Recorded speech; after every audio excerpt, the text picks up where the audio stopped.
एक गांव में एक मूर्तिकार रहता था। वह काफ़ी खूबसूरत मूर्तियां बनाया करता था और इस काम से वह अच्छा पैसा भी कमा लेता था। उसे एक बेटा हुआ। उस बच्चे ने बचपन से ही मूर्तियां बनाना शुरू कर दी। उसका बेटा भी बहुत अच्छी मूर्तियां बनाया करता था और बाप ने बेटे की कामयाबी पर खुश होता था। लेकिन हर बार बाप अपने बेटे की बनाई मूर्तियों पर कोई ना कोई कमियां निकाल दिया करता था। उसका बाप कहता था, बहुत अच्छी मूर्ति बनाया है, लेकिन अगली बार इस कमी को दूर करने की कोशिश करना।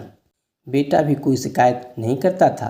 वो अपने बाप की सलाह पर अमल करते हुए मूर्तियों को और बेहतर करने लगा।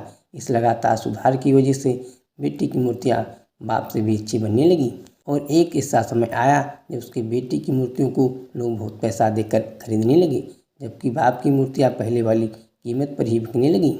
बाप अब भी उसके बेटे की बनाई मूर्तियों पर कमियां निकालता रहता, लेकिन बेटे को अब यह अच्छा नहीं लग रहा था। लेकिन फिर भी उन कमियों पर सुधार लाता रहता। एक समय ऐसा भी आया जब बेटे की सब ने जवाब दे दिया। बाप जब कमियां निकाल रहा था तब बेटा बोला, आप ऐसे मेरी मूर्तियों पर कमियां निकाल रहे हैं जैसे कि आप बहुत बड़े मूर्तिकार हैं। अगर आपको इतनी ही समझ होती, आपकी मूर्तियाँ इतनी कम कीमत पर नहीं बिकती। मुझे नहीं लगता कि मुझे आपकी सलाह लेने की ज़रूरत है। मेरी मूर्तियाँ बहुत अच्छी हैं।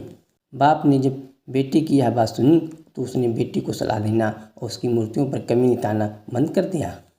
कुछ महीनों तक बेटा खुश रहा।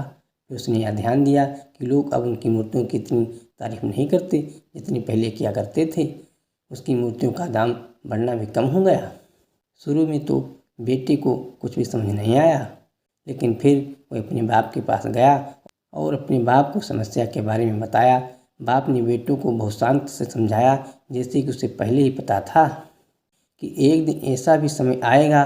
बेटे ने बाप से पूछा, कि आप जानते थे कि ऐसा होने वाला है? बाप ने कहा, हाँ, क्योंकि आज से कई साल पहले मैं भी इसी हालत से गुजरा था। बेटे ने सवाल किया, तो फिर आप मुझे समझाया क्यों नहीं? बाप ने जवाब दिया, क्योंकि तुम समझना नहीं चाहते थे। मैं जानता हूँ कि तुम्हारी जितनी अच्छी मूर्तियाँ मैं नहीं बनाता और यह भी हो सकता है कि मूर्तियों के बारे में मेरी सलाह गलत हो और ऐसा भी नहीं है कि मेरी सलाह की वजह से तुम्हारी मूर्तियाँ बेहतर बनी हों। लेकिन मैं जब तुम्हारी मूर्तियों में कमियाँ देखता था तब तुम अपनी बनाई मूर्तियों से संतुष्ट नहीं होते थे। तुम खुद को बेहतर करने की कोशिश करते थे और वही बेहतर होने की कोशिश तुम्हारी कामयाबी का कारण था। जिस दिन तुम अपने काम से संतुष्ट हो गए और तुमने जब यह मान लिया कि इसमें अब बेहतर होने की कोई ज़रूरत नहीं है, तब तुम्हारी कोशिश भी रुक गई। लोग हमेशा तुमसे बेहतर की उम्मीद करते हैं और यही कारण है कि अब तुम्हारी मूर्तियों के लिए तुम्हारी तारीफ नहीं होती है और ना ही उसके लिए तुम्हें ज़्यादा पैसे मिलते हैं। बेटा थोड़ी देर चुप रहा, फिर उसने सवाल किया, तो अब क्या मुझे करना चाहिए? बाप ने जवाब दिया, असंतुष्ट होना सीख लो। मान लो कि तुम हमेशा बेहतर होने की गुंजाइश बाकी है। यही बात तुम्हें हमेशा आगे बढ़ने के लिए प्रेरित करेगी, तुम्हें हमेशा बेहतर बनाती रहेगी।